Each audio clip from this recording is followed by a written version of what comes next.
All the drinks will be on ice for this party. Revelers in New York's Times Square could face the coldest New Year's Eve celebration in more than 50 years as a brutal wave of Arctic air tightens its iron grip on much of the nation. We are predicting 11 degrees at midnight in Times Square that will feel like minus 10 degrees, AccuWeather senior meteorologist Paul Walker warned. But everybody from the Rockies eastward is going to experience severe cold through the end of 2017 and into 2018. The 11 degrees would tie for the second coldest New Year's Eve on record, matching the temperature in 1962, Walker said. Times Square was a record 1 degree above zero for the party in 1917. Winds of up to 20 mph will add to woes facing this year's partiers, Walker said.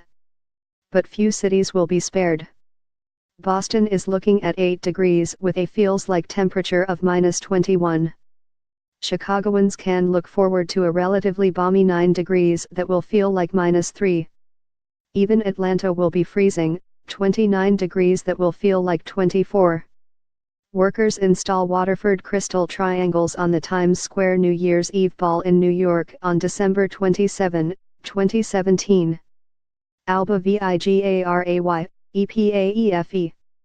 People will really need to bundle up if they are heading out Sunday night for New Year's Eve celebrations in places like Chicago, for example, where the high will be 15°F on Sunday, around 15 degrees below normal, AccuWeather senior meteorologist Dan Podinowski warned.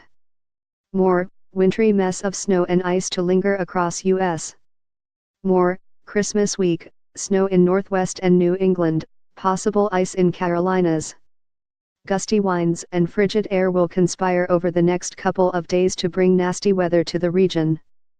Wind chill advisories were in effect for parts of Maine, Vermont, New Hampshire, and New York, AccuWeather said. New Yorkers should get used to the cold. AccuWeather is calling for 11 straight days where the city's high stays below freezing. New York City's Emergency Management Agency issued a warning for extreme cold and published a guide on social media that urged residents to wear layers and keep their ears covered.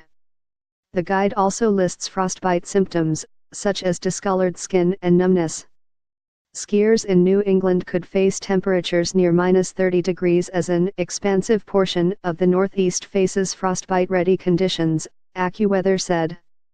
Wind chill advisories or warnings are in effect for all of North Dakota and Wisconsin as well as swaths of South Dakota, Minnesota, Iowa, Michigan, and Indiana.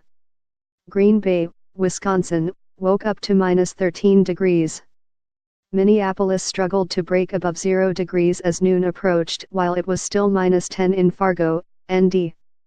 The severe cold swept through the region as much of the northern tier was fending off the final assault of a snow barrage that dumped a record 34 inches of snow on Erie, Pennsylvania, on Christmas Day. Including snow in the days before the holiday and another wall of white on Tuesday, the area has seen about 63 inches since Saturday. The city of Erie declared a snow emergency, citing dangerous and impassable roads. This is an incredible amount of snow that we're trying to move and appreciate resident cooperation. The snow isn't done. Another blast is forecast for Thursday in places such as Des Moines, Iowa, Minneapolis, Chicago, Milwaukee, Detroit, Cleveland, and Pittsburgh, AccuWeather said. Earlier this week, meteorologists theorized the storm could join up with another storm off the Atlantic coast over the coming weekend to bring heavy snow to parts of New York State and New England. Now, that appears unlikely, he said. It is looking less and less likely that those storms are going to hook up in New York State, said Walker, who suggested that New Yorkers would be disappointed at the news. If it's going to be that cold, you might as well have some snow with it.